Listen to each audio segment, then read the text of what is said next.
Par ici, Jean-Claude. C'est par ici, je le sens. Beware. Enfin, l'artefact tant convoité. Ne bougez pas, Jean-Claude. Qui sait quel piège cela peut déclencher si je rate mon coup.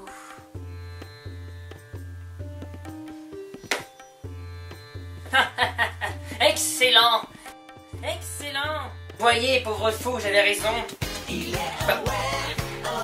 Aware. Qu'est-ce qui se passe? Non, je ne suis pas chez moi. Mais enfin, c'est ridicule. Non, je suis en train de prendre un artefact pour ma vidéo. Ah, c'est dingue ça.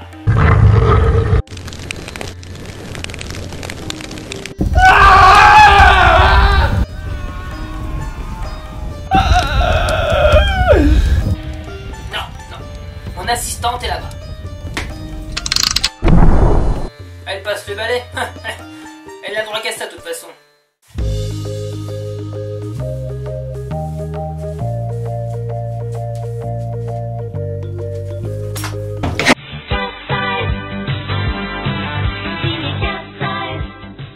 Bonjour à tous et bienvenue dans Legend Drive. Aujourd'hui, nous allons parler du chat d'argent, appelé aussi Matagot, qui est un chat noir aux yeux argentés.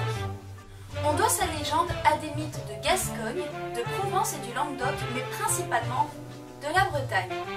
Son histoire est très liée à celle des sorcières car l'Inquisition aimait autant les femmes que les chats. Si vous souhaitez en avoir un, deux solutions s'offrent à vous. La première est de se rendre à un carrefour. Pas ce carrefour-là. Il faut se rendre à un carrefour composé par 5 routes. Vous devrez y invoquer le diable et plusieurs animaux apparaîtront, notamment un chat qui vous appartiendra en échange de votre âme. C'est plutôt honnête. Une fois l'animal chez vous, vous pouvez lui confier une bourse d'argent à la nuit tombée et le lendemain matin, il revient avec le double. Je devrais peut-être faire ça au lieu de demander une augmentation à ce radin de professeur. Ah, mais pour ce procédé, il faut être sorcier ou sorcière. Mais pas de panique, il existe une deuxième façon d'avoir un adorable chat d'argent. Il vous suffit de rester à l'affût plusieurs nuits d'affilée à la croisée de 4 chemins et d'appâter votre petit animal avec une carcasse de poule. Vous le mettez dans un sac et vous rentrez chez vous. Mais quelle que soit la chose que vous entendez, vous ne devez absolument pas vous retourner sur le chemin. C'est extrêmement déconseillé. Une fois chez vous, mettez le chat dans un coffre et apprivoisez-le en le nourrissant tous les jours. Et vous trouverez donc une pièce d'or dans le coffre tous les matins.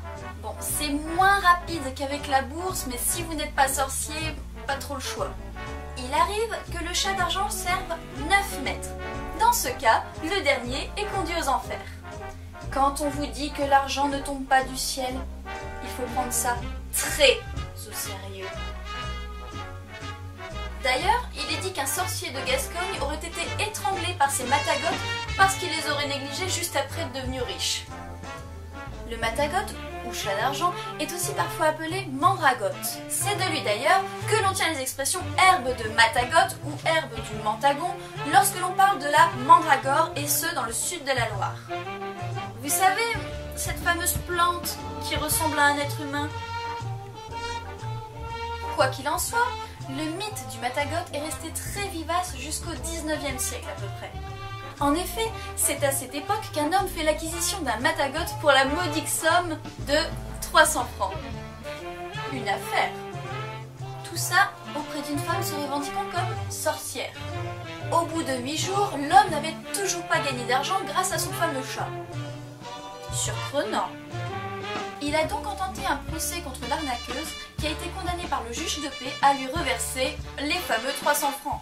Parce que oui, malheureusement, avec toute la bonne volonté du monde, les matagotes n'existent pas. Voilà, j'espère que vous avez bien compris et à bientôt. Elle touchera rien, j'ai confiance en elle. On y va. Plus personne. Les assistants.